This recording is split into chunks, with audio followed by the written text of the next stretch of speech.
My name is Jan Grieci. I'm the bilingual director for the Framingham Public Schools. I'm here with my colleagues. Jennifer Lavalita, I'm the assistant director. And I'm Evangelia Diamantopoulos. I'm the bilingual curriculum coordinator. We are very excited to welcome you to our second informational session on our dual language programs. This will be Facebook Live, so there is some technology around. But we are very excited that you're here, that you are prospective parents of our dual language programs, and that you are interested in learning more about our programs in the district, the schools, and we are really also very happy that we have a huge contingency of our administrators, of our parents, of our students who also have come tonight to support us and to answer any questions that you might have. So we have a slideshow for you this evening, but we also have some very powerful parent testimonies that we would like to start with. And also, I would like first to introduce you to our principals of our dual language programs. We have Dr. Susan McGilvery-Rivet from our Barbieri program. She is right there. Larry Volpe from Potter Road, the dual language Portuguese program. And also Frank Rothwell, dual language Spanish program here at Brophy this evening. Caitlin Long, who is the assistant director there, the assistant principal here at Brophy. So welcome and thank you. I think what we are really are very excited. We are also, you as parents are concerned or are would like to have more information about what is the dual language program? How does it best meet the needs of my child going into kindergarten? And this is what hopefully by the end of this evening you will have had a better understanding of what dual language is, of where the programs are, and how will it help your child? So we do have some parents who are here from the program. So parents who have come from our different various programs, if you would like to come here and talk a little bit about your experiences. We have parents and students. Maybe you can introduce yourself. Yeah. You can introduce yourself and say which school you are going to, and tell us why you are happy to be in our dual language program. Okay. Well, you need to have, well, my name is Adam Lee, and I go to Potter Road School, and I like this school because it's it's really friendly, and I can make a lot of friends. I made about 10 friends from kindergarten.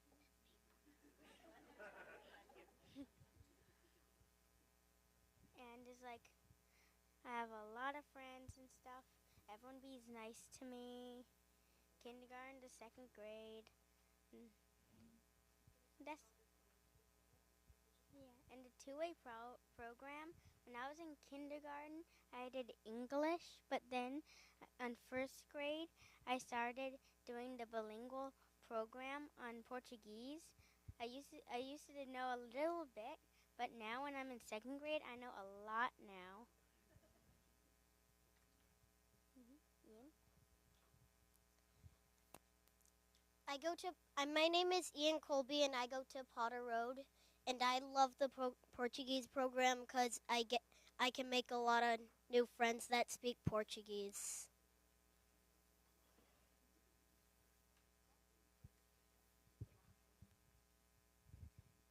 My name is Annabelle Saxon, and I go to Barbieri, and I really like it there because all the teachers are nice, and they make learning Spanish really fun.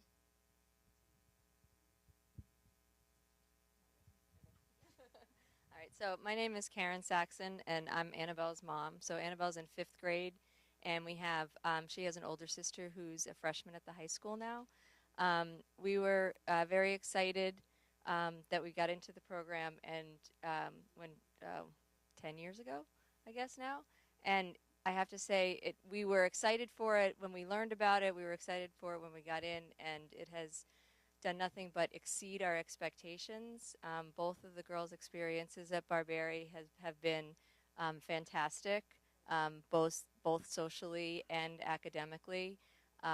They came in knowing no Spanish. My husband speaks a little Spanish because he studied abroad, but we are both native English speakers, and so we didn't have any expertise at home. So we were a little concerned. We didn't know exactly how that would work. They didn't know any Spanish, but they came in kindergarten, and the teachers do a great job at they know just what to do to how to teach kids who are native English speakers in Spanish, and so throughout their whole schooling at Barberi, they learned the language and made great friends, like the boys said. And again, we just can't say enough good things about Barberi and the program, and the teachers were great.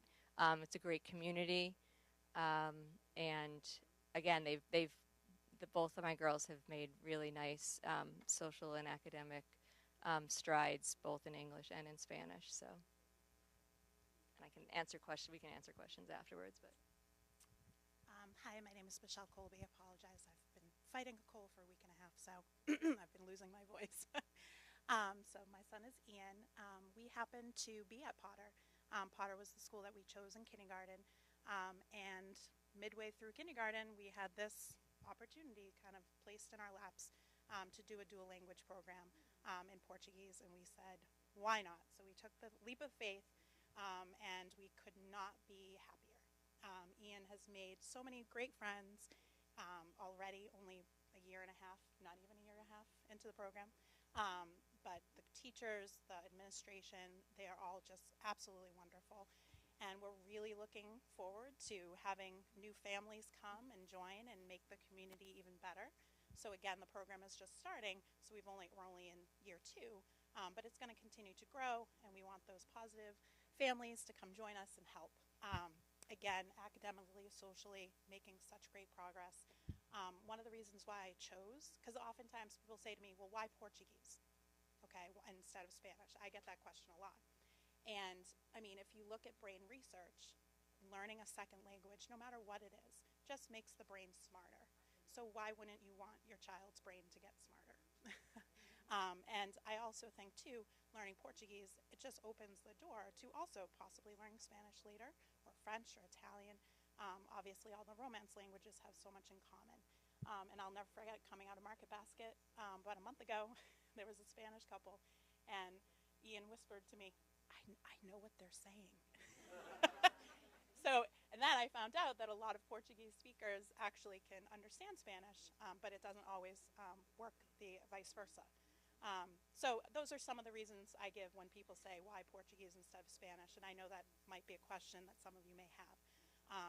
Again, Potter Road, the program, it's amazing, and I'm so happy that Ian and Adam and all of his friends that get to be in it are such part of a great community.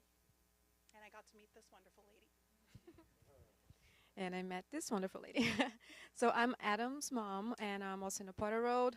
He's in the Potter Road school, and it's definitely a great community. And Adam is also in the 2nd grade, so my story is very similar to Michelle, in which Adam was in kindergarten when this opportunity came up to us. So I just absolutely said yes for that, and I'm a little biased for that because Portuguese is my native language.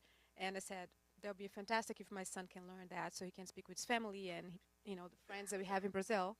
But I can tell how much he advanced already because my husband does not speak Portuguese and our household just speak English. And it's amazing. He's so proud that he's learning a new language. He comes to me and he says, a lot of sentences in Portuguese without me asking for it. So I'm very proud of that. And I think the program is succeeding not only in teaching him the language, but also I can tell that, in math he's doing well and he's understanding all the, the curriculum. That's something that we were worried about. And I feel like they're catching up with everybody else. If you guys have any other questions, let us know. Hi, everyone. My name's Charles, and my daughter, Abilene, attends Brophy. She's in the Spanish program here. She's in kindergarten, so we're pretty new to the experience, a couple months in. Um, Again, I think I'd echo similar sentiments in that everything's been overwhelmingly positive. Fantastic academic, social experiences. The one thing that I would highlight has been her creativity. Aveline's always been really into art. She loves to color and draw, but over the past few months, what I've noticed, I think, as a result of her like interaction and opportunity to deal with and learn from different cultures and language skills, is it's been opened up this creative window that I don't think she had access to before. So that's been really positive to see. Hi, I'm Nancy Hopkins. My daughter attends the Spanish program here at Brophy. I didn't prepare anything to say, but I can just talk briefly about it. She's a kindergartner this year, and as a parent, of a child that everyone in my family speaks English, no one speaks another language, I was really nervous about the program because I thought to myself, oh my gosh, how is she going to fit in? How is she going to make social contacts? How is she going to interact with peers? How is she going to ask her to go to the bathroom? Is she going to have accidents at school? She doesn't know what to say. So I had a lot of anxious worries, just how is she going to fit in? How is this going to work for us? And really, it's been really awesome. I'm very, very happy that she's doing this program. I would say by the second week of school, she had already made social contacts. She was saying, my friend so-and-so, my friend so-and-so, and really enjoying everything. By the third or fourth week, she's singing Spanish songs at home in the shower. I would ask her, hey, what did you learn at school today? And it's like, nothing. Did you learn any new Spanish words? No, nothing. But you hear her at home and she's singing and she's doing little things when she thinks no one's listening. And so I'm like, okay, she's picking up on it. And now here we are 3 months in, and she loves it. She tries to run dinner time like it's circle time. And even if she makes mistakes, like, it's great. It's so refreshing to know that, again, her developing brain is absorbing another language, and she's just growing that much more. And I just think it's such a cool, awesome opportunity, and I'm so glad that we're doing it for her. Really happy about it.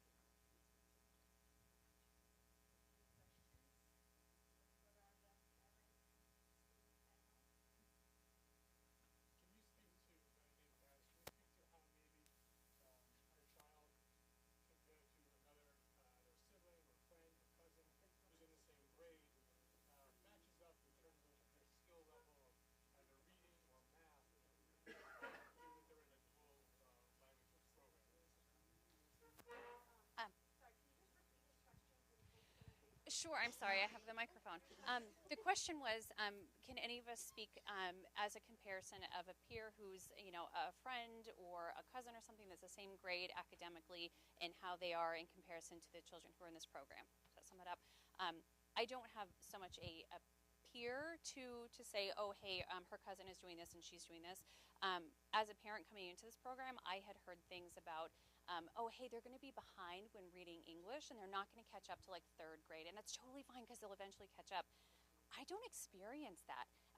Reading is important for me, so as a parent, I spend time reading with her at home, and they're obviously doing it in the classroom. They're doing phonics work, and so she says things like, if this were Spanish, this word would sound like this, but I'm like, oh, that's great, but we're reading English right now, and so I haven't noticed any of that. If any other parents have anything to say about it?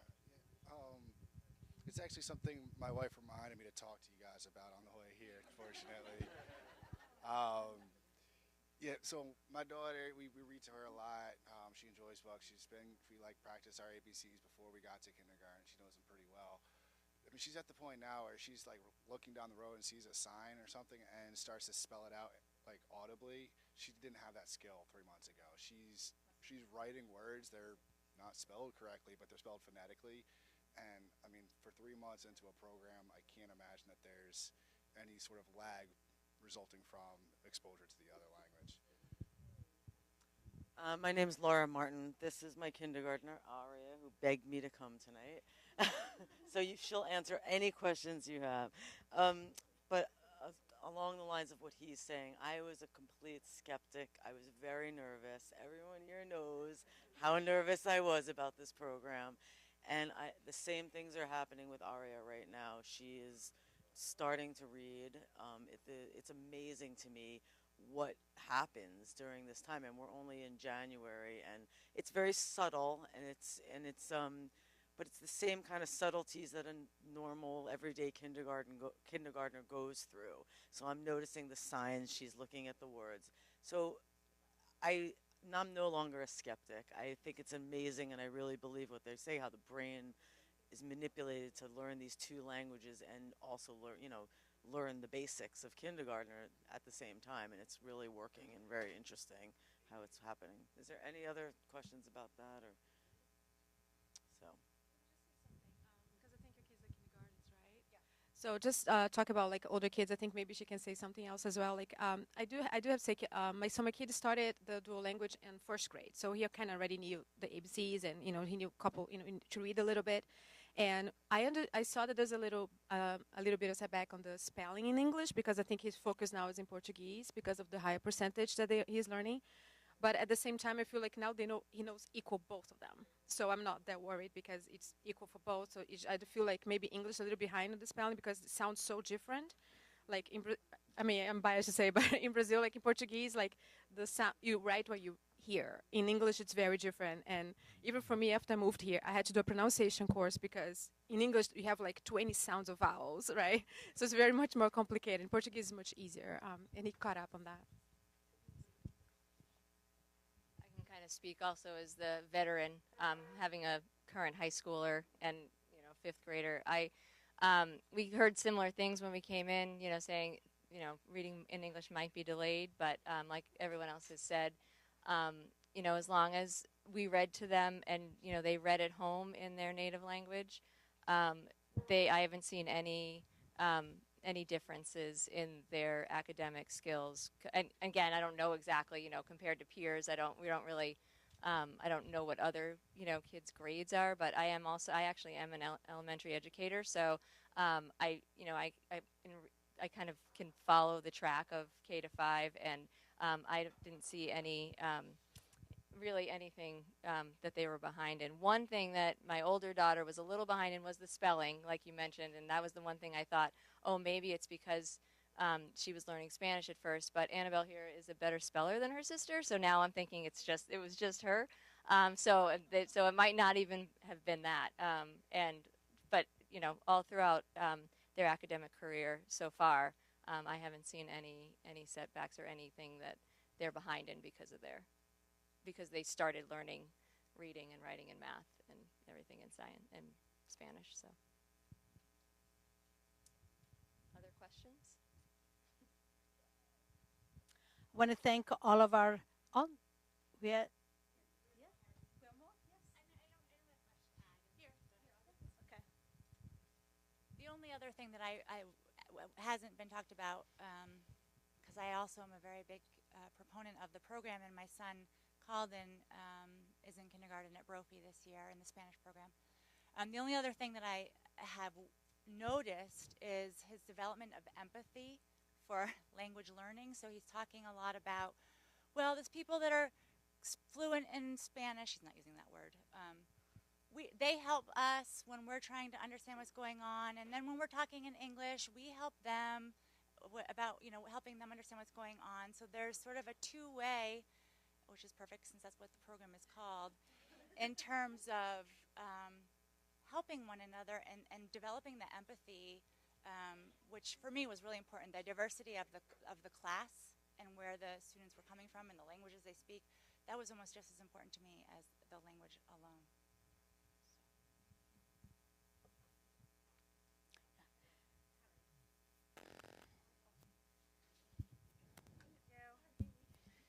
So for our veteran of the programs, how would you rate your eldest daughter's ability to speak Spanish or, conversate with other people?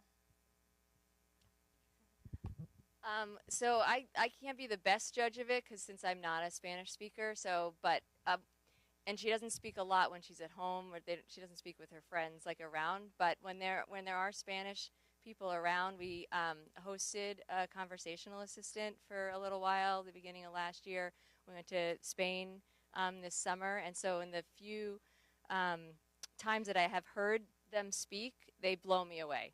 And again, that's from someone who is not a native Spanish speaker, so I can't, really say I'm kind of a novice at it, but they are totally fluent, understand, and speak back and forth conversationally with no problem whatsoever. The one thing, it's interesting when you tell people that your children are bilingual, and then they'll ask them to translate something. That's not something they can do because it's not the way they learned it, and so people don't really believe that they're bilingual or biliterate. Oh well, they don't really know the language. No, really, if you actually started a conversation with them, they can just jump right into it with no problem, and it's very to me, it's very impressive. I also, like I said, I'm an educator, and I worked with bilinguals.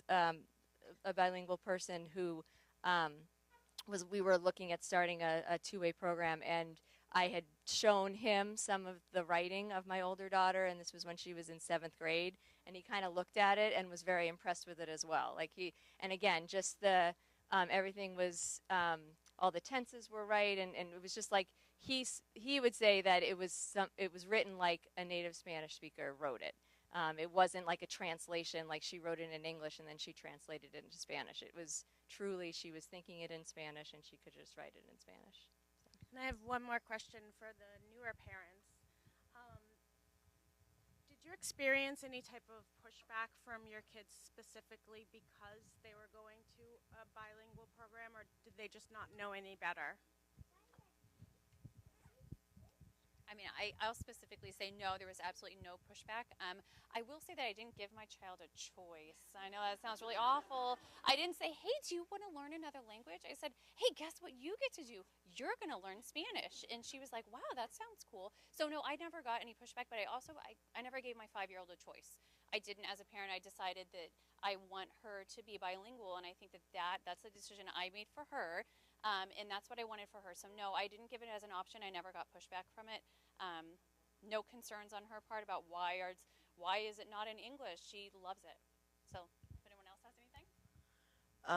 I did give a choice, actually. It wasn't a blatant, would you like to go or not? It was more feeling it out and seeing how she felt about that. And she said no a couple times, and I said no a couple times, and then I said yes, and then I really thought about it. And she happens to be a pretty easygoing kid, so I think there is something to be said about kind of reading who your kid is for this sort of program and this sort of situation. There's a piece of that.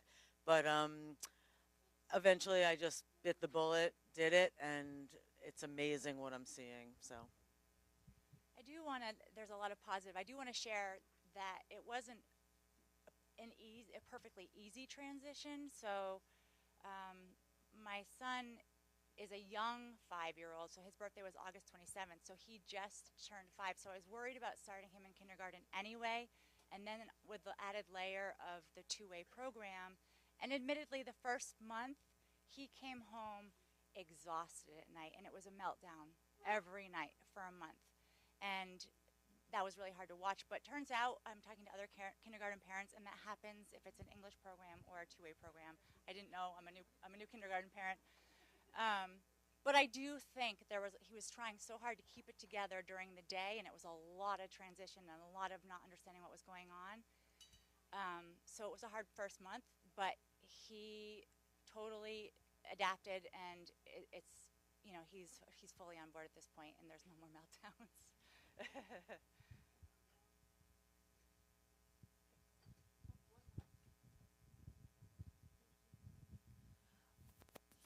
The newer programs and the fact that they're still starting and the schools aren't completely bilingual, how much interaction are your kids having with kids in other classes besides those that are strictly in the bilingual, and are there any challenges there?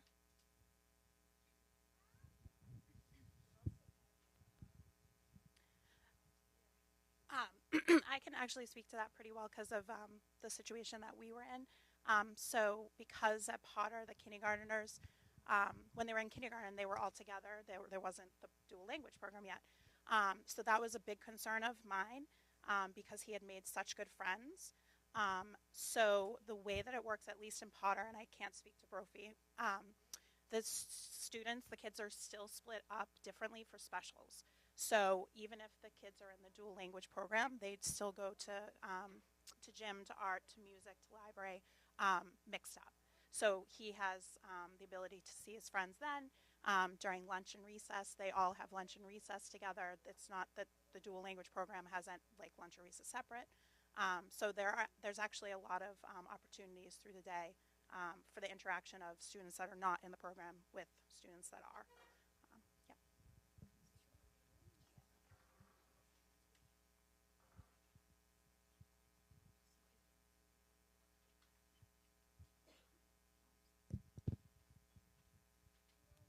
I would like to thank all of our parents and our students to speak so eloquently and passionately about the programs and their experiences. So thank you so much for taking the time to come this evening.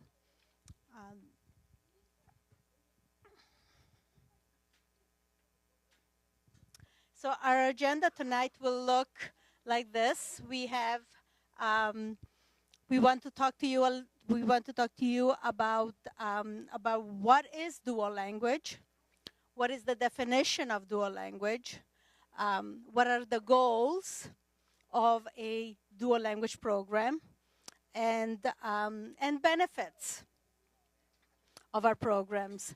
What does the research say? All of our programs are research-based.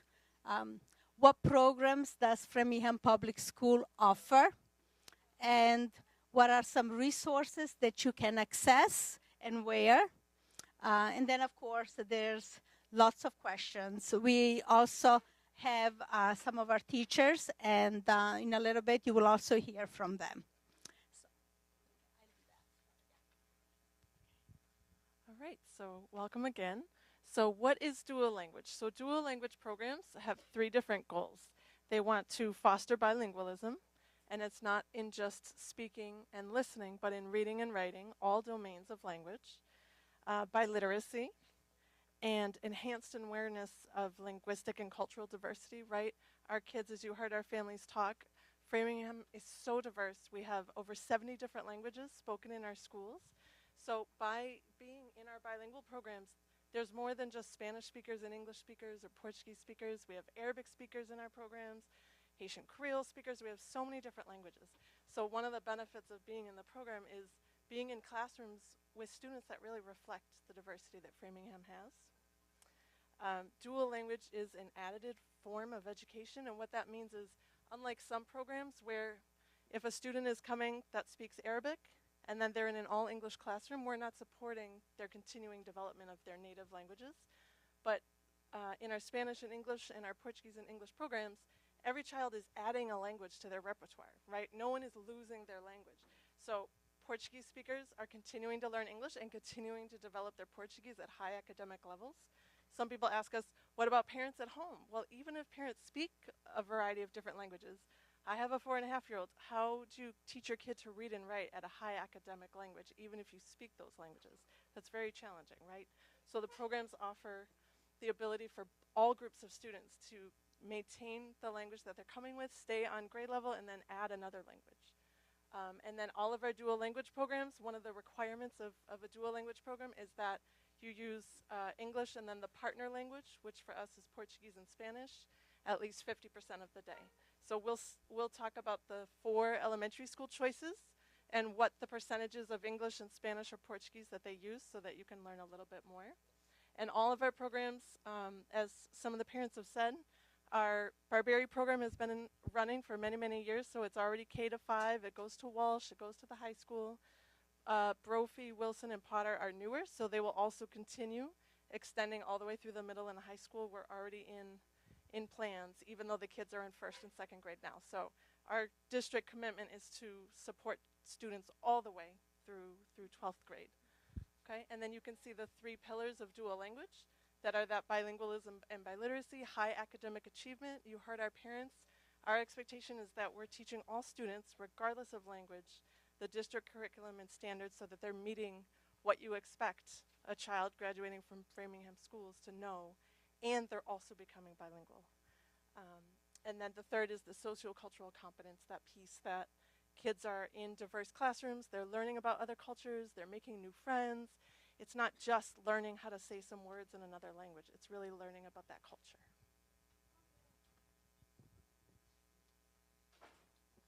And then as some of our parents spoke about, there's a lot of upcoming brain research that talks about the benefits of bilingualism, the flexibility that it gives your brain, the fact that you can multitask, right? That it might even delay the onset of diabetes. Maybe not. Alzheimer's, where it's very late, that as we age, our brains, because they're always working and they're learning new things. My mother-in-law's in her 80s and she's learning Korean just because she wants to. You know, that keeps your brain young and healthy. And then there's a quick video that this is actually already posted on the bilingual department website, and you can watch this little YouTube video about bilingualism.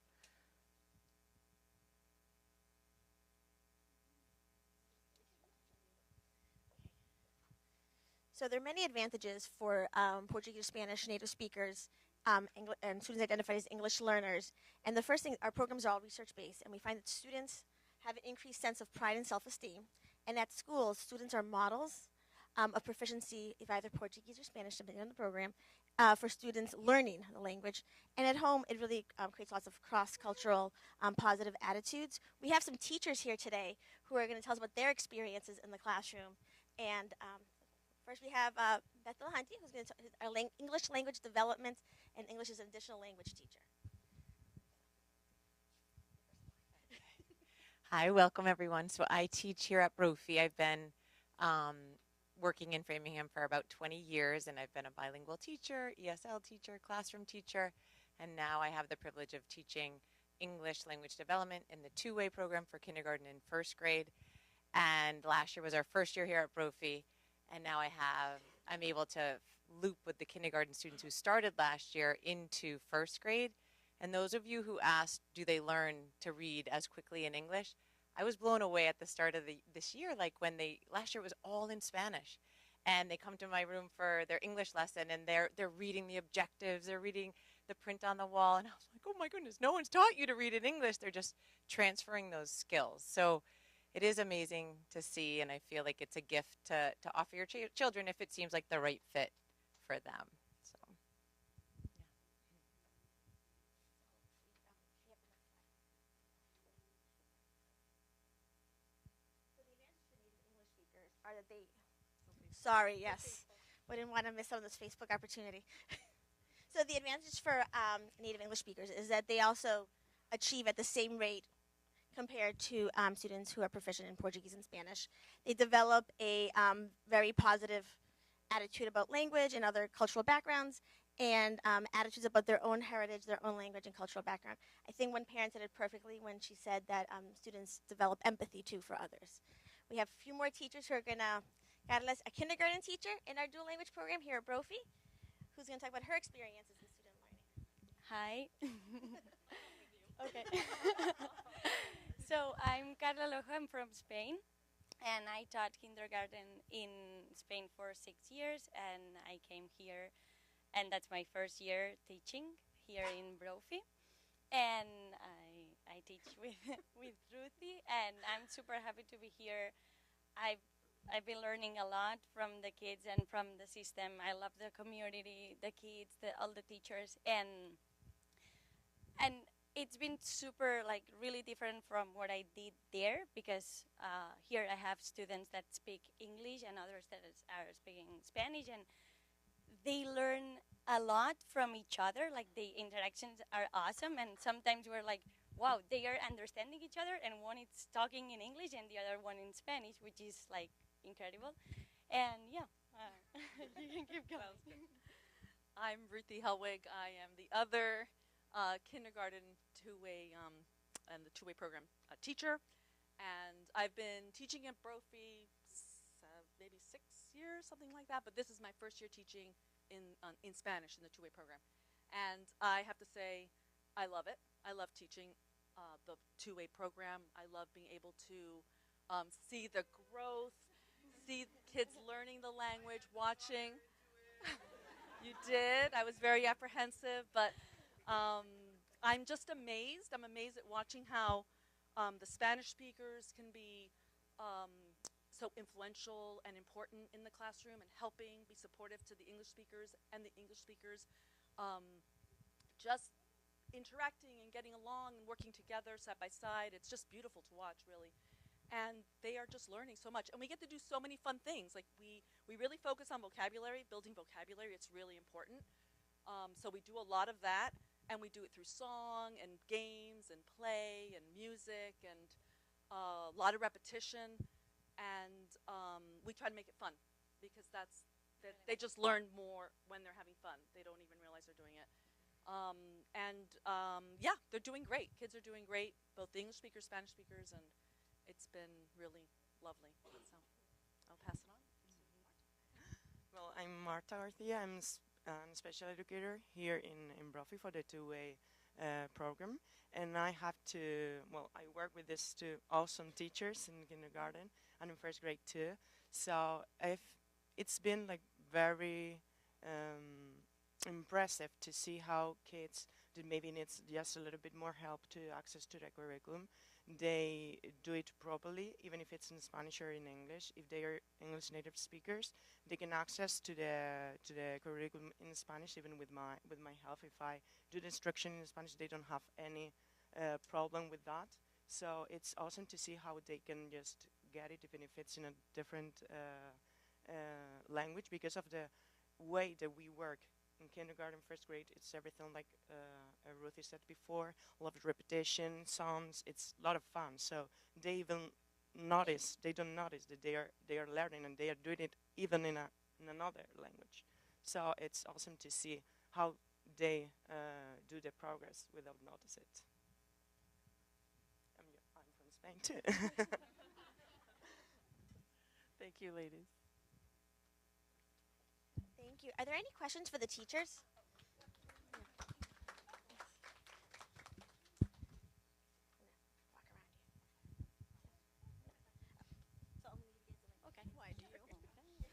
My question is the curriculum completely different? 'Cause what I've heard often is that math and sciences kind of get put to the wayside because there's a lot of language being learned between both English and Spanish or Portuguese. And is the curriculum the same as it would be another kindergartner for maths and sciences? So I taught before the SEI classroom in kindergarten, and we actually collaborate with the other the SEI classroom kindergarten teachers. We all collaborate as a team for our literacy and math. So we do follow the same curriculum as they do. Our phonics instruction, we do have a different phonics program, and we teach the phonics part differently, but the science, we actually have our ELD teacher who comes into the classroom and teaches that portion in English. So they're getting their science in English at our school, but in terms of the curriculum, it's really the same. It's the same standard-based curriculum for all our programs. So whether it's in Spanish, English, or Portuguese, we're developing language in all our programs, including academic language, and the curriculum is exactly the same. What you mentioned about phonics is in Brophy and at Barbary, we developed the initial phonics skills in Spanish, which is why the trajectory would be different. And in Potter and Wilson, we develop it in Portuguese, so that's why it's a different trajectory. But curriculum-wise and the standards are all exactly the same. Any other questions for the teachers?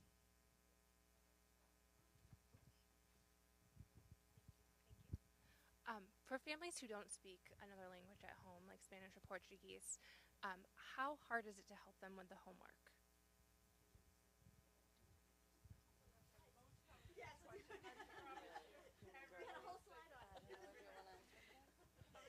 But if you want, you want to talk about your...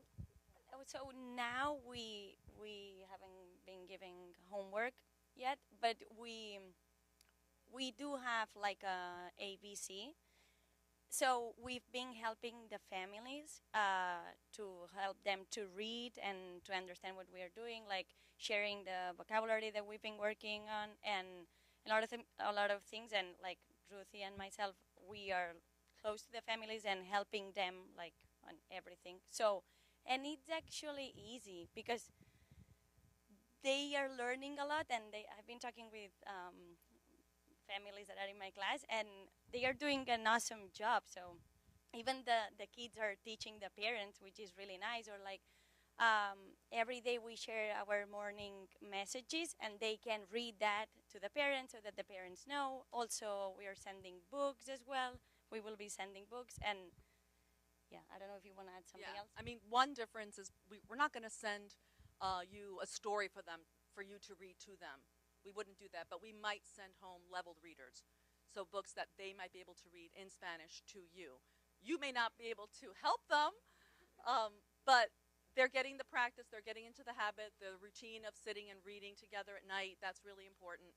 And even just talking about the books, even if you talk to them in English, look at the picture, what do we see? That's all going to help them with their literacy and give them good habits. I'm still here. I am a new, and we're new to the Brophy system here too, so it's nice for me to actually hear what's going on in this setting. But I want to share that I remember going to the first meeting. It was a very professional meeting about this program, like no parents or kids, and just describing what it was somewhere else. And they said it takes a little bit of a commitment from the parents. And I was really scared about that commitment because I have a lot going on in my life. And, I was like, oh, I do speak French a little bit, but Spanish not so much. But with that said, she brings home those vocabulary sheets that Miss Loho, is her teacher, gives her. And she colors them. And every night, or every other night, whatever, I keep them in a pile. I go through them with her, and I pretty much test her. And we have fun with it. It's not like a serious test, but, we go through the words, and I'm learning, and I keep vocabulary lists on my phone so I can study. And so I, myself, have pretty much gained about 100 words or more since the start of the program. So I am learning the language in a kindergarten level with her. But I am, and I put that commitment in, and that's my commitment right now. I'm not taking Spanish lessons or anything like that, but that's where I'm committed to it, and it helps her, and we have fun. And so I think there is a place for the parent to really learn with the kindergartner and that sort of thing. So. I also want to just remind, I think there's a slide on there already. I know I had to step out a couple of times, but reading in your native language, whether you go to the Portuguese program and you're reading in English, if your native language is English or Arabic or whatever, the cadence of that reading is really the key piece as you read to your child. That will, there's a big difference with children that hear that with someone that is reading in whatever language, and those that don't hear the number of minutes that a grown-up is reading with them. So I just don't want you to think like you stop reading in English. You don't. You continue. We will encourage you to continue reading in your I don't want to just say English, and whatever your native language is. Sorry, Rochelle. Hey, kind of continuing that. Have you had a kid in the program with a different language other than English, Spanish, Portuguese? Do you think was it like if you did have one? Do you think was it harder for them to get another language, or was it easier because at that age they're kind of like observing languages? Just kind of like if you witness as teachers any concerns, any pushbacks from the kids. Yes. So like whose native language is not English, not Spanish, not Portuguese, who speaks English a little bit but not a lot. So last year we had a student who came in, German was the language at home, and she was quite proficient in English as well, actually. And her trajectory has been similar, like to her peers in that program. I know also at the beginning of the year we had a Portuguese speaker in the program who had to switch classrooms unrelated, but to her, she was doing amazing as well. Her first language was Portuguese, and then she was learning Spanish and English. So from the experience that I've seen, they're just all learning together, and it probably would help, but I don't think it's going to hinder. Yeah. And I could say historically we have had a lot of third language speakers in our Barbary program because that's the longest running. But every year when I look at the list, there's always a sprinkle of all different languages. And I've never had a parent say to me that I feel like this is an issue or they're learning then 3 languages. And so the gift that, to have Portuguese and English and Spanish or Haitian Creole and Mandarin and, just so many it's really not an issue. It's just the natural development of your child. And we'll talk more, as Dr. Rothwell said, keep reading in your native languages, tell those stories.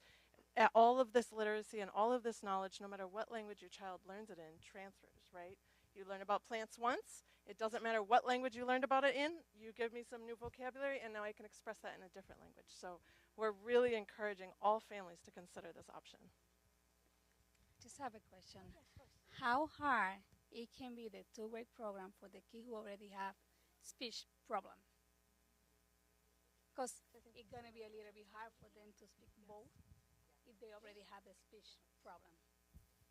Well, I think that here at Brophy, and I think that in also all the buildings here in the district, there are speech pathologists. So even with the screenings that we normally do at the beginning of the year, they can just see if they need more help with that kind of area in the curriculum. So they can receive just more services about that area, even with the accommodations that maybe that speech pathologist can set for him, for that kid. So the homeroom teacher can just do that accommodation with him in the classroom, in the normal setting classroom with the other students. So it's just like something that we normally do in our daily routine, and it works and it helps them to just access to the normal curriculum and to improve their articulation or maybe their expressive or receptive language skills, depending on where's the area that they need more help. Exactly, because that's the question. Like, if he already has speech problem, it will be better to just teach him just one language, or it can be both. Well, normally what we have here is if he is enrolled in the two-way program, he's doing the instruction in Spanish. We normally do the services in Spanish, and it's working so far. So there's no problem if they have already do that speech issue. They can just receive the services in either his native or her native language. If we can, like, the speech pathologist can decide like which one is better for him or for her in order to get that improved, because the articulation or receptive or expressive language, as she said, is like, it's not what kind of language you are receiving, it's just to practice those kind of skills. So normally we go with the best for the kid. And we can speak to all of the schools that we have bilingual special education staff at all of the buildings. So yeah, students that's what I wanted to reiterate, is that we have bilingual speech pathologist full-time at Brophy School, and we have 2 bilingual special ed teachers full-time. So and I'm going to go out on a limb and say my colleagues at Potter, Barbary, and Woodrow have the same. So depending on where the child needs, whether it's articulation or they're working on that in the language that is best for them to learn it. So we truly believe that every student can learn an additional language, and we provide the action steps needed through our special educators in the classroom and inclusive settings to ensure that the students receive what they need. So. Thank you, teachers. Any other questions for the teachers? Great, thank you. Oh, we have. Yes.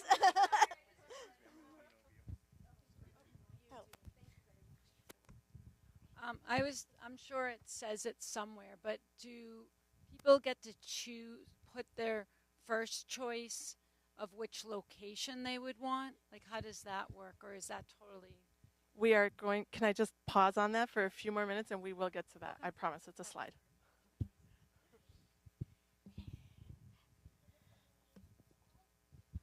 So I think to watch a sample of our class in action.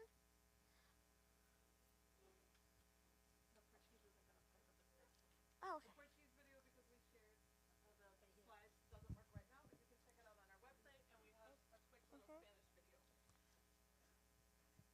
this is one of our classes and students in action.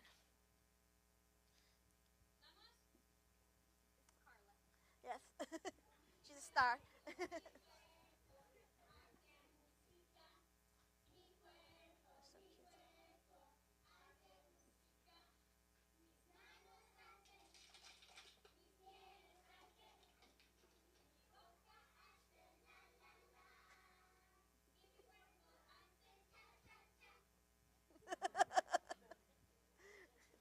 we need to do anything else? Yeah, I know.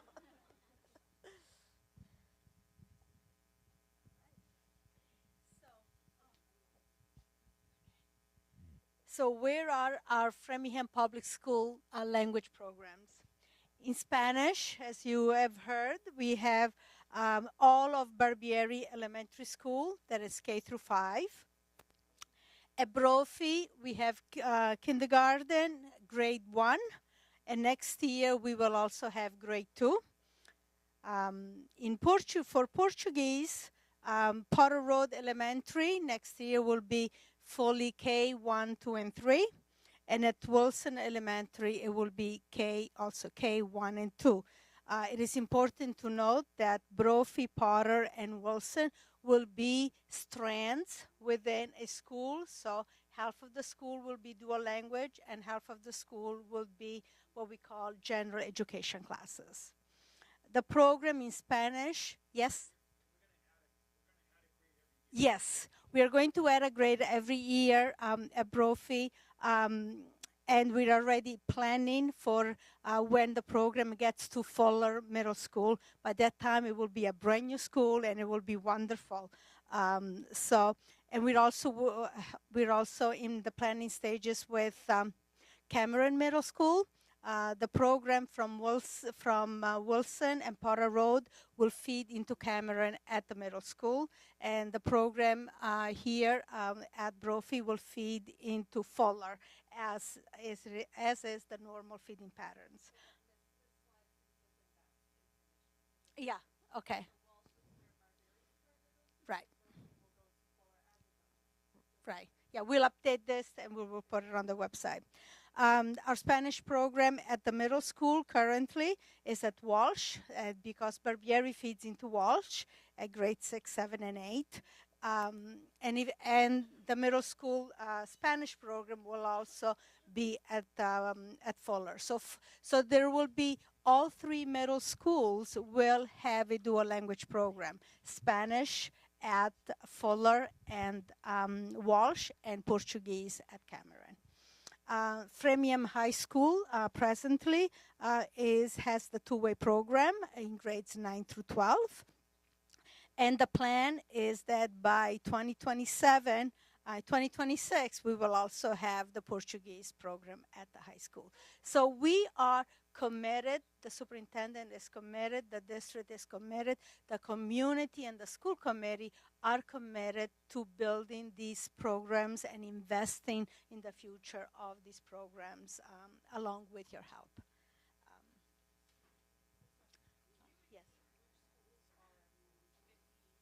Yes.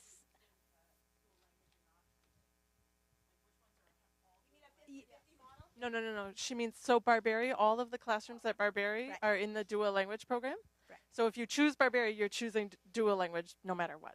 Right. Brophy, which is here, Potter, which is Portuguese, and Wilson, which is also Portuguese. Both of them have two-way classrooms as well as non-two-way classrooms, your standard general education classrooms. So there's one that's whole school and 3 that are strands.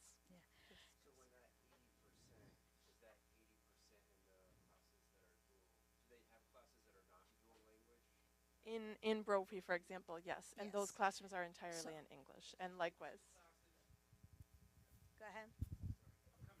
Okay. Yeah, come here.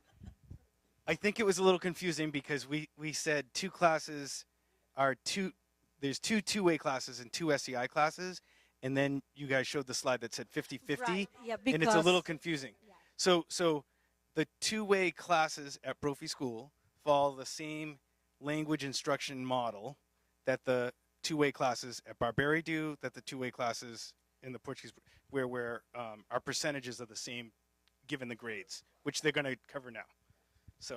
So each of the school has what we call a different dual language model.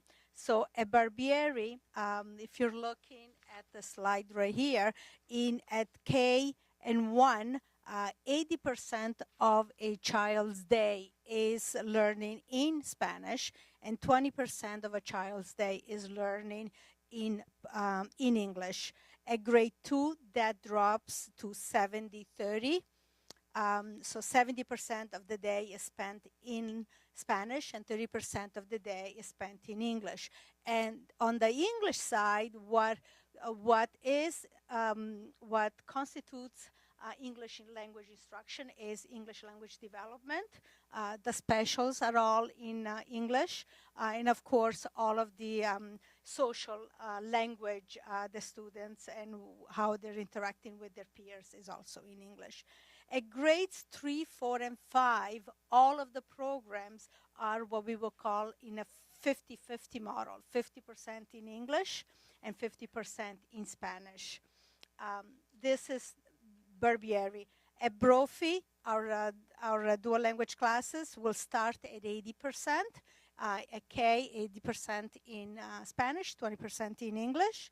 At grade 1, that drops down to 70% in Spanish and 30% in English, and then 60-40. We count the minutes with a fine-tooth comb, so the schedule is pretty tight. And then at grades 3, 4, and 5, it's a 50-50 model also at Brophy. Potter Road follows the Brophy schedule with an 80-20, 70-30, and 60-40 split at grades K1 and 2. And at 3, 4, and 5, it will be a 50-50 model, 50% in each of the language. Wilson, we start with a 50-50 model at K. So students at Wilson are learning in Portuguese 50% of the day and 50% in English, and they follow this model all the way to grade 5. Any questions about? Does that clarify? Yes. Yes, please. Or any clarification? Can you explain what the rationale for the decreasing the amount of Spanish percentage as the grade increases? It seems like the inverse would be the logical choice. Right. Yeah. Go ahead. So there was a time when some of the programs were 50-50 all the way through, and the feeling is we really want to highlight the Spanish and Portuguese languages in the beginning and really give kids a strong literacy foundation in that partner language in Spanish and Portuguese. So we're starting with much more of the day so they can get their literacy foundation, and then as we're moving through, we want to make sure that kids are really bilingual and biliterate and bicultural. So we're not always going to have math in one language. We're going to alternate whether math is in Spanish or English, let's say, or likewise history and social studies, and we'll look at the secondary model. Part of it is we are actually really privileged here in Framingham. This is kind of the gold standard. The more Spanish and Portuguese you can start with. A lot of models around the country are the 50-50 right from the beginning, and we just feel like it gives our students much more of that Spanish and Portuguese. I like to say we're kind of swimming in an English ocean in this country, and there's just so much English everywhere. It's really hard to hold on to that Spanish and Portuguese. So we want to give kids the best start and really immerse them right away in the other two languages. When you're looking at research, the research says that the best model is a 90-10 model, where 90% is in the partner language and 10% is in English. However, that becomes really challenging. So I think an 80-20 model at the onset in kindergarten is a really good way to go. And also there are a lot of programs that start at grade 1 and go only up until grade 5. We're actually starting at kindergarten, and prior to that, Framingham is also very privileged to have a preschool program with a Spanish language arts class. And so a lot of the students that participate and go to blocks eventually will find themselves in a dual language program in the district. And so moving on to moving on to the middle school, and how does the program look at the middle school? Right now at Walsh Middle School, we are offering, there are 2 courses that students take. It's a Spanish language arts and a social studies in Spanish. And then the remainder of the schedule is integrated in general education classes. So the students are moving from Barbieri. They're taking 2 classes in Spanish. The rest is in English. However, we are also trying to find ways of adding additional opportunities for Spanish language. We are right now thinking about offering specials or what's called an elective, whether it's an art or a drama or a tech in Spanish for next year. And also students are available to participate in Spanish in conversational groups after school. We have a wonderful group of teachers at Walsh Middle Schools that really work with our students in the 2-way program.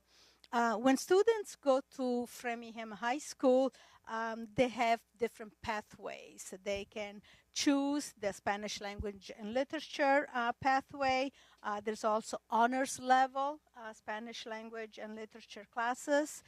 There's also advanced placement, and right now students are taking their advanced placement classes in grade 10 and grade 11, and the results are that most of the students, if not all get 4s and 5s on their Spanish AP test in grade 10 and 11. This is really wonderful because then it gives students different opportunities to take other classes or take other AP classes. We also have a pathway called Heritage for Spanish Language and Culture. And by grade 12, we have opportunities for the students to participate in internships, in community service, different electives that are in Spanish, but also very importantly, as of last year in 2017, Governor Baker passed what's called the LOC Act, and this allows the district to opt in to the Seal of Biliteracy.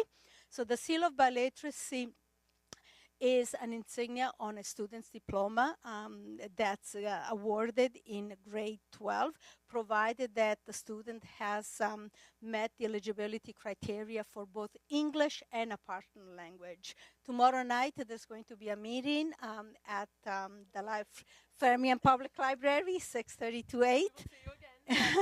And so we take bilingualism and biliteracy very serious in Framingham because that is the goal, right? To get an insignia of a seal of biliteracy on your child's diploma. However, we start in kindergarten by building the skills. By grade 5, we have a pathway award that's by the Language Opportunity Coalition, and then we continue with that at grade 8, and then finally at grade 12 with the seal. So we want to encourage students to learn in Spanish, in English, in Portuguese, in Arabic, in any language that that they are familiar with, because the Seal of Biliteracy is not only for students in the 2-way program in dual language.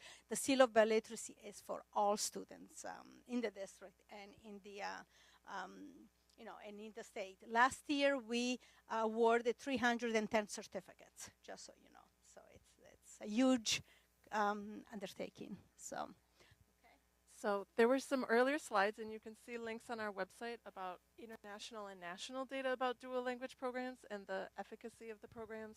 We wanted to share a little bit of Framingham-specific programs, because anytime you read a paper, you go, yeah, but that's not us. What about our kids, right? This is our kids. So to look at, this is Barbieri's data, because they're the only school that has hit the MCAS grades, which are 3rd, 4th, and 5th, right? So you can see the goldish color and the gray colors are the lower tiers of not meeting and partially meeting the MCAS expectations. And the red is meeting and the blue is exceeding. So we want all kids to be really getting red and blue. So you can see it's a little fuzzy. The top is our 2-way students. So remember that, back to that percentages. They started their days in kindergarten and 1st and 2nd grade learning mostly in Spanish and then adding more and more English. So you can see the combination of the red and the blue for the two-way students is a little bit shorter, but pretty close to the non-two-way students. And so this is everyone else in the entire district, right? Because all of the other third, fourth, and fifth graders at this time were not in a dual language program. So you can see in the elementary, and then look at the middle school. So in grades 6 through 8, these are the two-way students. That red bar is significantly longer here. And then when you add, so the red and the blue colors where we want kids to be, our two-way students are outperforming our non-two-way students. And you can see that continue through the high school MCAS requirements, right? That the two-way students, those bottom two colors, when you add them, it's close, but it's still stronger than our non-two-way students. So I love showing this because it's great Framingham-specific data that our kids are really doing great. All those questions that I know you have, are my kids learning the same standards? And these are our English assessments, right? So when you think that they're at least, we can't make wild promises that every kid's going to exceed the average. That's not possible, right? But everyone is at least doing as well as everyone else, and they're a bilingual, a bicultural individual by the time they've gotten to that level. So it's just a phenomenal little example that we could share. All right, so we had our question about how do you sign up if you're interested. So if you're like me and you have a 4.5-year-old at home and you're looking at your kindergarten options, our Family Parent Information Center Director, McKaylee Neves, wasn't able to join us tonight, but I work very closely so I can share part of the process. If you haven't already, please go onto the website. We could take a few minutes if people aren't sure where. You need to sign up. You start filling out some information about your child, and then you'll make an appointment to go to the Parent Information Center, which is located on the side of Fuller Middle School. And so at that appointment, if you only speak English at home, you will not need to bring your child, and you'll just show the birth certificate, the health forms, all of those documents, your residency, right, showing you live here. And then you'll speak with the PIC staff about all of the different schools.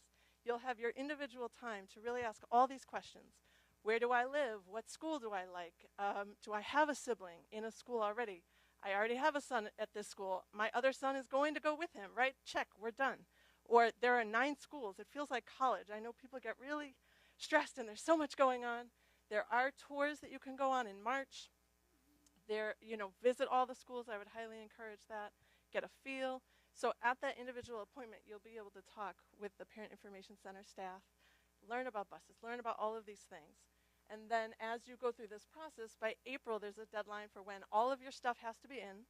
And then you'll go online and you'll actually fill out, we have a new lottery system that will be online, if everything goes right. And so you'll be selecting all of your different choices. So if you choose dual language, as the question was, for Spanish, you would be ranking Brophy and Barbary, putting one first and one second, or one second and one first. And likewise for Portuguese, you would put Wilson and Potter in whichever order. We do ask that families choose both. We do know that there are a lot of reasons why you may only think you would like one of the two. I know I live really far from some of the other schools, right? So I might personally really want one over the other.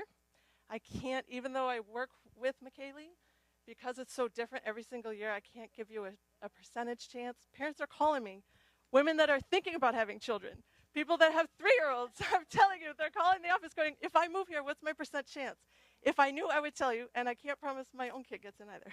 So but there is a lottery, not only because there's so many families interested, many more than we have spaces, but also because part of the lottery process, as you've heard from our families, we have students that are native Spanish speakers, native Portuguese speakers.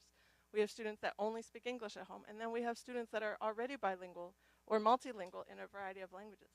So the lotteries are also a way to balance that. So when you get to Brophy, you get to Wilson, you get to Potter and Barbary, your child's classroom reflects the mix of what we want in the program, instead of, oh my gosh, everyone speaks English, how am I going to learn Spanish? So that's part of the lottery process as well. So you'll be selecting, and you can also, new this year, choose both Spanish and Portuguese. We have a lot of multilingual families, or families that really say, I would like one of the programs, maybe it doesn't matter to me which. So then in that case, you would rank Portuguese first or Spanish first, and then rank your 2, and then you'd rank the next language, and then rank your 2. And then additionally on that form, because unfortunately not everyone gets in, sad face, they'll ask you to rank all the remaining 8 schools. Remember, there's 9 schools, but Barbary is all dual language. So then there's the other side of Brophy, the other side of Potter, the other side of Wilson. And then, don't quiz me, King, Hemingway, Dunning, Stapleton, McCarthy. King, did I miss? I think that's 9. So you'll have all, I know it's a lot, you'll have lots of choices. That's why we're here to help the Parent Information Center staff. If you do speak other languages at home, you will also be meeting with some of our team, and your child will also have some English testing. And if you speak Spanish or Portuguese, they'll also have some testing in those languages as well, so that when we talk to you, we can talk about all the different programs that we have for all of our students. So that's a very quick version. But if you have any questions, don't hesitate to call PIC. Yes, please. So is the lottery system completely blind, or do you try to get like a certain percentage of like native Spanish speakers and native English speakers? Yeah. Yes. We do have those groups. So when we talk to students, we'll be kind of categorizing in those groups. So I only speak English at home. I'm in a lottery with all the families that only speak English. And then we'll see how many seats each of those groupings has.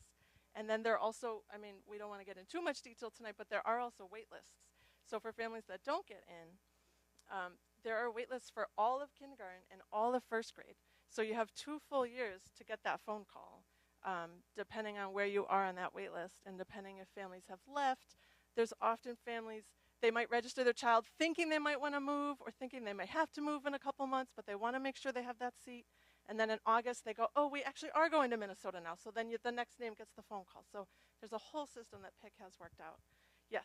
No. So if, let's say, just because we're English speakers. Yes.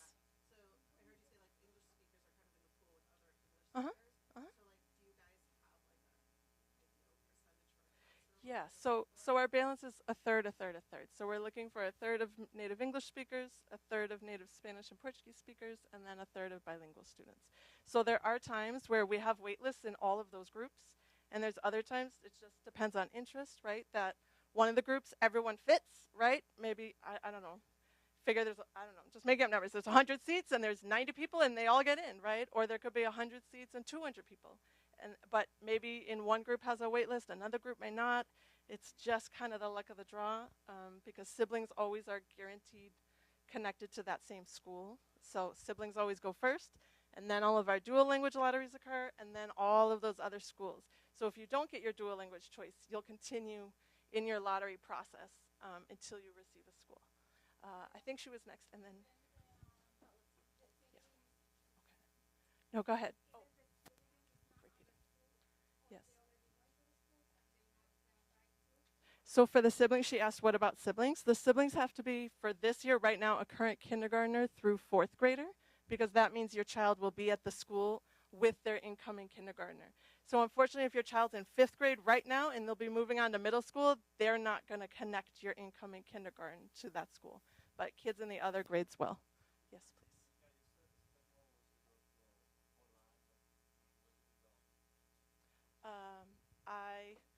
If you Google, we can find the link and add it in here, maybe on our website. If you Google Framingham Public Schools website, the Parent Information Center, I don't know the exact branch off the page, but I know it's there because I've done it myself. We will add it. Yes, we can add it here for you. Yes. Oh, Facebook question. Okay.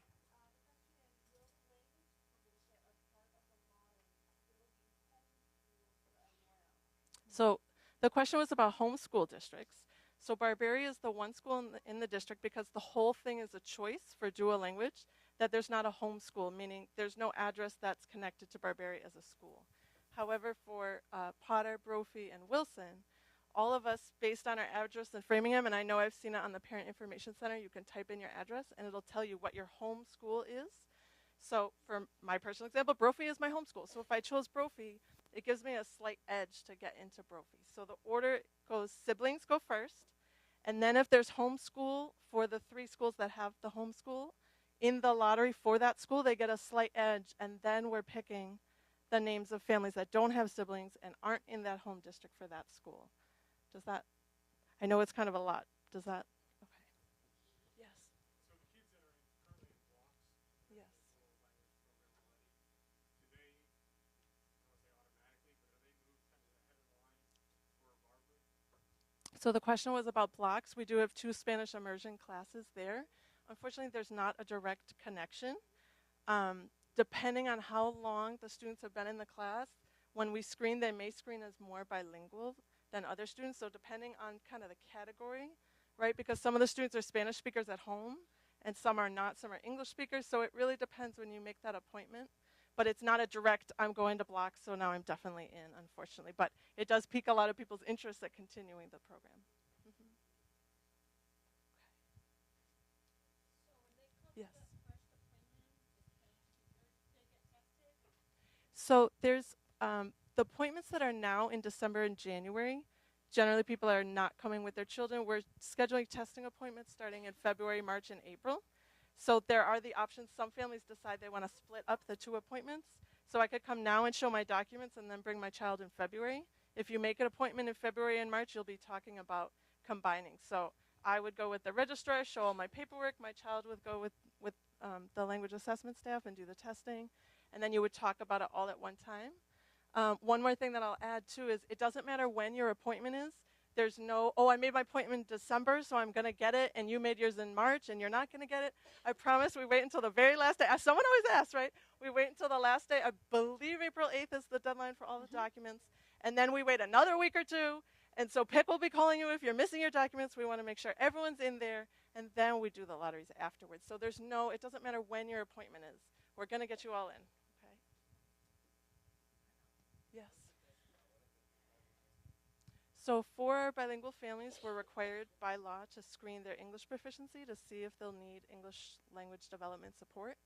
And then we also screen in Spanish and Portuguese for families that speak those, because like we were talking about the balance, it helps us balance the program. Because we want kids that speak Spanish, we want kids that are bilingual, we want kids that speak only English. So that's part of what that is. Mm-hmm. Okay. Right, next, eventually. Oh, and sorry, one last thing I just saw at the slide. Maybe I should read the slide. Just that last sentence is, as our lovely mom talked about this commitment that we ask, there will be a letter of commitment. So when you're thinking about dual language at the lotteries, you'll be meeting with either PIC staff or our staff, and they'll review all of this about the model, just some basics so you know what you're signing up for, and then you'll sign a commitment letter just to show your interest. And that's what we use so that we know we're putting your child's name into the lottery, so that we've spoken with you, you've heard about the program, all of you have already attended an information session or watched on Facebook. We really want to support you in making the most informed choice for your family. So we truly believe that we're partners in your child's education. So we see you as your child's first teacher, and we want to work together as we continue on the trajectory until grade 12 in the dual language program. And I know the question came up, which is the next slide, around, I'm not bilingual, so how do I help my child with homework? I think what Dr. Rothwell said earlier was very important, that help your child in your home language, in the language that you feel more comfortable in, because the child will transfer everything you're teaching them into the language they're learning. Some examples, like continue to read stories, tell them stories in your home language, because that helps develop oral language skills. Regardless of what the home language is, if your child is picking up a third language throughout this program, the concepts they're learning in one language will transfer over to other languages too. So it's not because they learned it in Spanish, they will only be able to explain a math problem in Spanish, for instance. It can be transferred into other languages. And then I think a lot of questions are like, well, how do I support both program languages? Keep in mind your child will be learning grade level content and language. So they'll be learning in 2 languages. So model a positive attitude about being bilingual and bicultural, which I'm sure you all will. Take an interest in the new language. I think the parent that shared, she's learning vocabulary words with her child. I think showing the child that you're also learning the language, whether it be English, Spanish, or Portuguese, is a huge way to show a positive attitude. And then I think something that we do just because we find it cute, like we put kids on the spot and be like, oh, how do you say this word? But very rarely do you ask like a native English speaker, well, how do you say that word? And then you remember it immediately. So remember, the children are learning to, as if they were native speakers. They're learning Spanish, Portuguese, English, speak it in an environment, in a classroom environment where they're not translating. They're acquiring the language. So many times you'll see, I'll have a parent tell me, well, but they can't translate the word. I said, but if you have a conversation with them, they are able to have a conversation with you. And very rarely do you ask somebody to just translate random words. So it's within the context. So just kind of keeping that in mind. We also have a very active we started this year Dual Language Family Advisory Council, and the three of us are very easy to find. We go to all the meetings. We try to meet once every other month with dual language parents, specifically around the needs of the dual language families, our program, advocacy fundraising, and to like attend cultural events together. So we hope to see you there too. We do have a parent that's here who's also going to share a little bit more.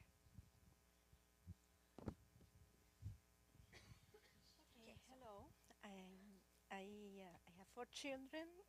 I want to start in English, but she's going to support me because my Spanish is better, so I feel me more comfortable. I have 4 children that went to the bilingual program, the two-way program. First of all, I want to tell you that I used to live in another town, and when I started looking for houses and where to go and the schools for my little ones, as soon as I knew that there was a dual language at the time two-way program at Framingham, that was the reason we moved to Framingham. We moved to Framingham for the program, and after 4 children, and we are still, my son is 20 years old now, we are still defending and advocating for the program because it has been wonderful. I am Hispanic. My children, when my son started kindergarten in another town, he starts just speaking English, and he was ashamed, embarrassed that I speak Spanish to him, and he had to speak in another language when I asked for him to speak in Spanish. And when we moved here and he started school, and he started feeling that he could be proud of his culture, and he had a lot of things to share and to teach to the people, and he had a strength. He started feeling proud, and he succeeded wonderful at school. Now he is in college. He took the seal of literacy. He graduated in 2018. He took the seal of literacy. He is doing great in science. He is doing engineering, so he did academically. He's doing very good. My daughter is senior at school now. She already took the AP Spanish test for college, and she took, both of them took, and both of them took the best grade, and they are doing wonderful. I am really confident that is opportunity that no one, if they can, no one should put aside. I had the opportunity to live in Brazil too, so besides the Spanish, they learn Portuguese. And when we came back and saw the program starting in Framingham, I was so happy and so proud. I had the opportunity to go and share with some open house and activities they had, and I really felt like as I was in Brazil with I have 4 children. 2 of them started school in Brazil and then came back to the two-world program. And unfortunately, I had to choose between the Spanish and Portuguese. I kept with the Spanish. I am so happy that both are running here.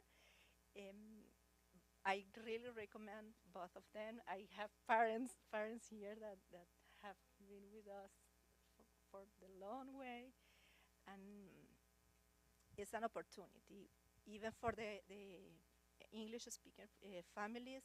I can see how their children are grow proud and in a multicultural environment that really respect the whole world, even for opportunities. My children have great opportunities now to finding work. They take opportunities to work. They take opportunities with languages. They are really happy and proud of Framingham bilingual program. And we as much as we can support the culturally, they really appreciate all the possibilities that we can. And here we have the Brazilian environment. We have the bakeries. We have many places where to practice the language, where to share, where to feel like in a little world in our city. So I really recommend. I don't know if it's something I can. Thank you. Are there any questions? Yes, great job. Thank you.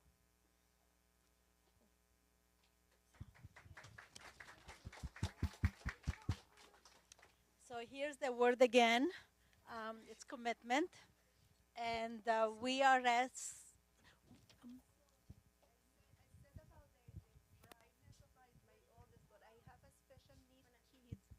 I have a special need, a child with a special need that went to the two-way program, and that was wonderful for her because as well, she had the resources, she had the service, and she was strong in Spanish, and she really could write more having the Spanish clothes, and I think it was a wonderful opportunity for her too. So all the areas are covered in a positive way.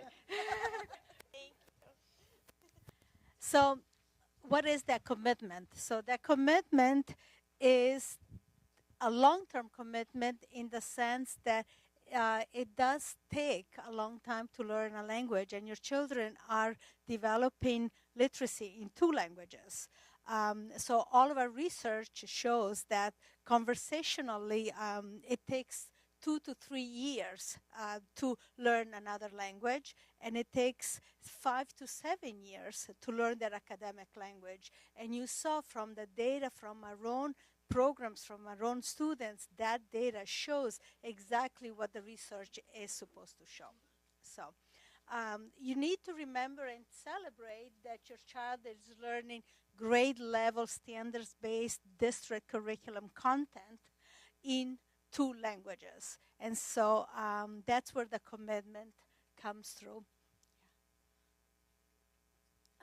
And so you heard very passionate testimonies tonight from our parents. And then you're saying, well, I don't speak Spanish or I don't speak Portuguese. How can I help? Or I don't speak English. How can I help? How can I help to be a partner in our school community? And these are some of the ways that you can help. You can volunteer. You can share aspects of your home language and your own culture. Tell stories of your own background, from where you're coming from, your parents, your grandparents. If we go really, really way back, we can all find another culture in our lives or another language. There are parent education workshops that you can attend. There will be from your school, they will have dual language opportunities for parents to get together and to participate in some cultural connections at the school where your child will be going. There will be social gatherings. Of course, then you can always chaperone on class trips. And also keep in touch with other dual language parents.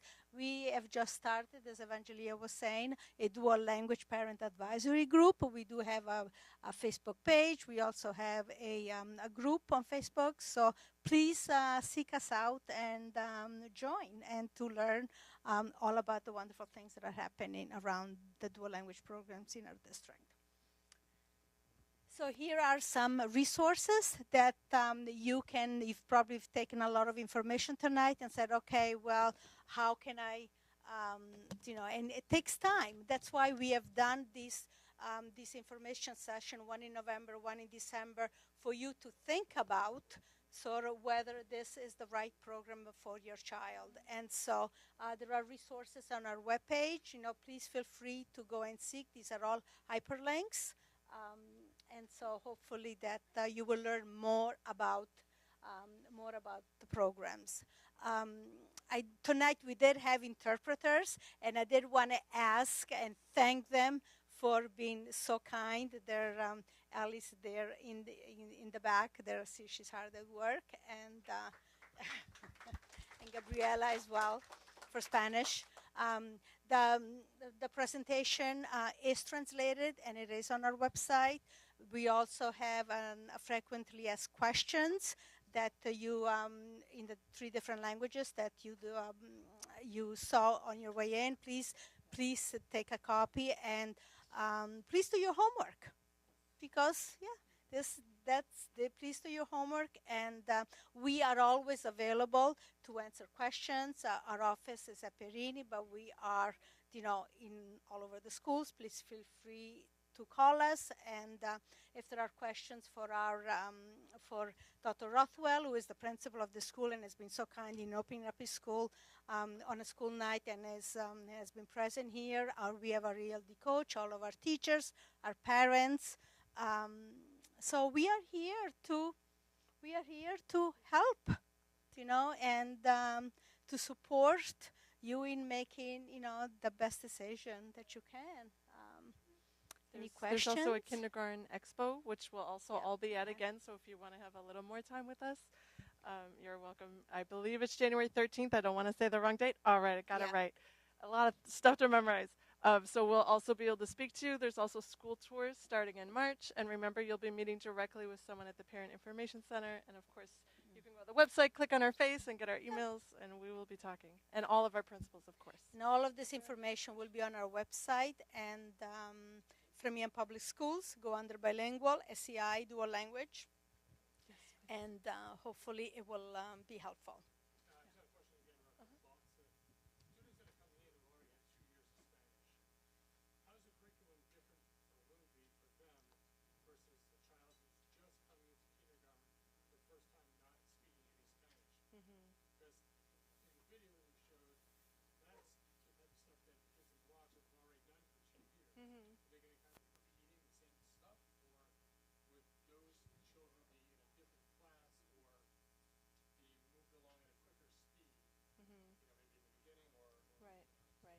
So we talked about the different groupings for the lottery, and those groupings hold in the classroom. So what's so beautiful is you'll have kids that only know English in the class, you'll have kids that only speak Spanish, and then you'll have kids maybe that went through blocks or already are bilingual at home.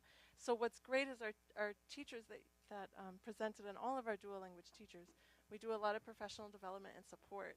Every teacher across the district has ranges of students in their classrooms, right?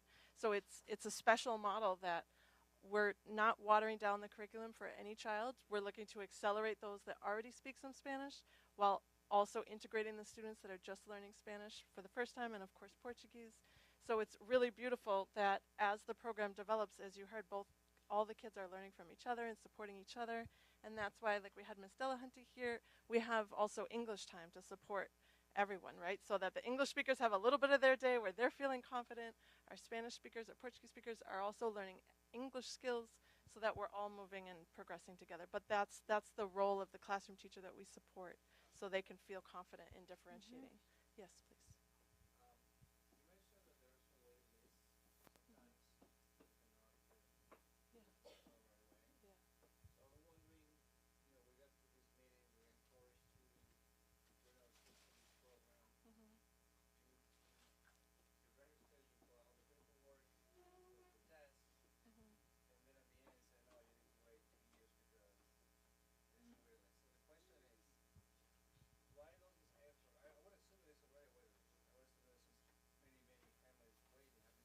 Thank you.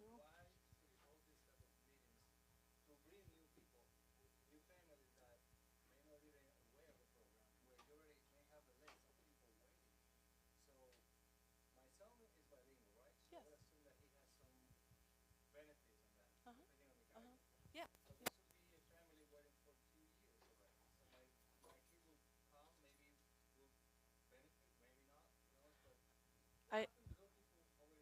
I know what your question is. So what we're saying is for incoming kindergarten families, each grade level has their own list, right? Because the kids in kindergarten this year that maybe did or didn't get into the program, they'll move on to grade 1 next year, right?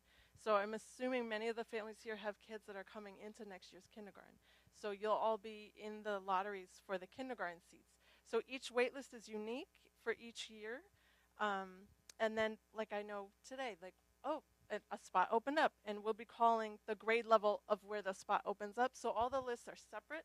So it's not like if you're on the kindergarten wait list that you're at the end of some big long wait list. You're just at your own grade level's wait list.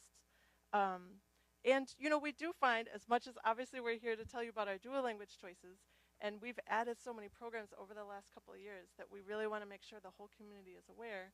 We do find sometimes when the seat opens up and the family gets the call, they're so happy with where they are. Really, all the schools are great. So as much as we're plugging the 4, all of our 9 are really great options. And so many families are so happy that they decide not to join. So it's just, I wish we could promise everyone that's interested a seat, but we can't.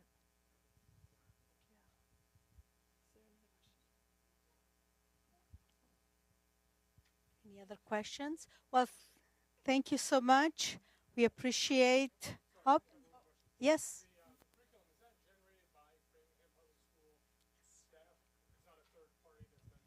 No, no, it's district curriculum. Yes. Oh yeah, go I ahead. was going to say we follow the Massachusetts framework, the standards, and it is curriculum that we develop here in Framingham. Oh, No. that's a No. no. That's one of the resources we use as far as like the guiding principles in which we evaluate our programs, look at our programs. So yeah, thanks.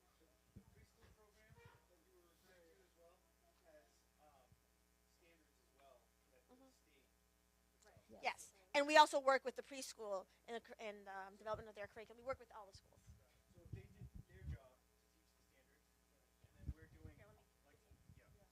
So our standards are different than their standards, depending on the subject that you're studying. So there will be a natural developmental, for the sake of a better term, increase, or it's different. It's different. It builds.